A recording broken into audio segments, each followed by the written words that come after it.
Hi, detail അക്കാദമിയിലേക്ക് സ്വാഗതം. ഇന്ന് പറയാൻ പോകുന്ന വിഷയം നമുക്ക് സ്റ്റാഫിനെ എങ്ങനെ നല്ല രീതിയിൽ മാനേജ് ചെയ്യാം.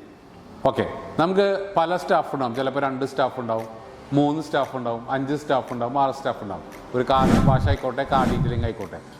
ഇവിടെ പലപ്പോഴും നമ്മൾ കാണാറുണ്ട്, ചിലപ്പോൾ ഒരു സ്ഥലത്ത് തന്നെ എല്ലാവരും കൂടി നിൽക്കും. ഒരു കാർ വന്നു കഴിഞ്ഞാൽ ആ കാറിൻ്റെ പിന്നാലെ ആയിരിക്കും എല്ലാവരും.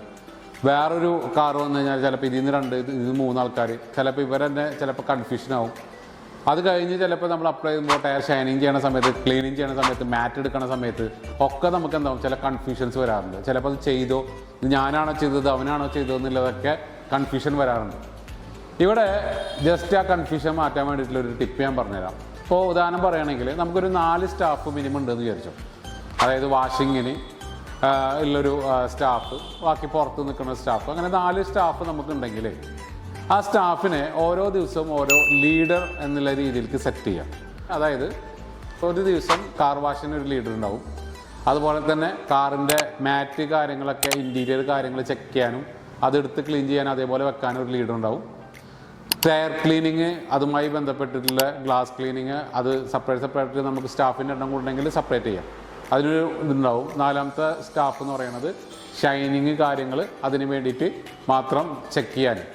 അപ്പോൾ ഇവരെ ഡ്യൂട്ടി എന്ന് പറയുന്നത് എല്ലാ ഡ്യൂട്ടി ഉണ്ടാവും. പക്ഷേ ഒരു വാഹനം അല്ലെങ്കിൽ ഒരു കാറ് അവിടെ നിന്ന് ഇറങ്ങിപ്പോകുമ്പോൾ ഇവരെ ഓഡിറ്റബിളിലായിരിക്കും അത് അത് പോകേണ്ടത്.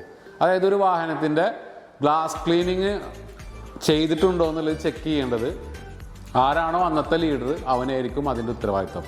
അവിടെ എന്തെങ്കിലും അതിൻ്റെ പ്രോബ്ലം വന്നു കഴിഞ്ഞാൽ അവനായിരിക്കണം അതിൻ്റെ ഉത്തരവാദിത്വം, അതിൻ്റെ കാര്യങ്ങളൊക്കെ ക്ലിയർ ആക്കേണ്ടത്. ഇപ്പോൾ ഒരു മാറ്റൊക്കെ നമുക്ക് ഇപ്പോൾ ഏതൊരു ഡീറ്റെയിലിംഗ് സെൻറ്റർ നോക്കിക്കഴിഞ്ഞാൽ, ഒരു കാർ വാഷ് ഷോപ്പ് നമ്മൾ നോക്കിക്കഴിഞ്ഞാൽ, കാർ വാഷിൻ്റെ ഷോപ്പിൻ്റെ ബാക്ക് സൈഡ് നിങ്ങൾ നോക്കിക്കഴിഞ്ഞാൽ ഏറ്റവും കൂടുതൽ കാണാൻ മാറ്റുകളായിരിക്കും അല്ലേ.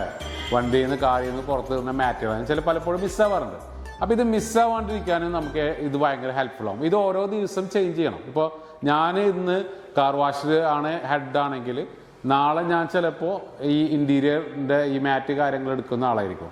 അല്ലെങ്കിൽ മറ്റന്നാൾ ചിലപ്പോൾ ഞാൻ ഗ്ലാസ് ക്ലീനിങ്ങിൻ്റെ ആളായിരിക്കും. അതിന് പിറ്റന്നാൾ ചിലപ്പോൾ ഞാൻ ടയർ ക്ലീൻ. അപ്പോൾ ഇങ്ങനെ ചെയ്യുമെന്ന ഗുണമെന്ന് വെച്ചാൽ ഓരോ ജോലിയും എല്ലാവരും പഠിക്കും, പെർഫെക്റ്റ് ആവുകയും ചെയ്യും. അപ്പോൾ ഒരാളെ സംബന്ധിച്ചിടത്തോളം അവൻ തന്നെ എല്ലാ വർക്കും, ചിലപ്പോൾ ചില സ്ഥലത്തൊക്കെ കാർ വാഷിൻ്റെ ഉള്ളിൽ നിന്ന് ഒരാൾ പുറത്തിറങ്ങില്ല, അവൻ കാർ വാഷ് ചെയ്യുന്ന ആൾ മാത്രമേ ആയിരിക്കും. മറ്റേ ആളാണെങ്കിൽ നോർമൽ 2-3 കാര്യങ്ങളൊക്കെ ആയിരിക്കും ചെയ്യുക. ഇപ്പോൾ ഇതിങ്ങനെ ചെയ്യുമ്പോൾ നമുക്ക് എല്ലാ വർക്കും എല്ലാവരും ചെയ്യുന്നൊരു ലെവലിലേക്ക് എത്തും. ഓക്കെ, ഇപ്പോൾ ഈ ഒരു ടിപ്പ് നിങ്ങൾ മനസ്സിലായിട്ടുണ്ടാവും. ഓക്കെ, കൂടുതൽ കാര്യങ്ങൾ നിങ്ങൾക്ക് അറിയണമെങ്കിൽ, നിങ്ങളേതായിട്ടുള്ള കാര്യങ്ങൾ നിങ്ങൾ ഇംപ്ലിമെൻറ്റ് ചെയ്തിട്ടുണ്ടെങ്കിൽ താഴെ കമൻറ്റ് ചെയ്യുക, ഷെയർ ചെയ്യുക. Thank you.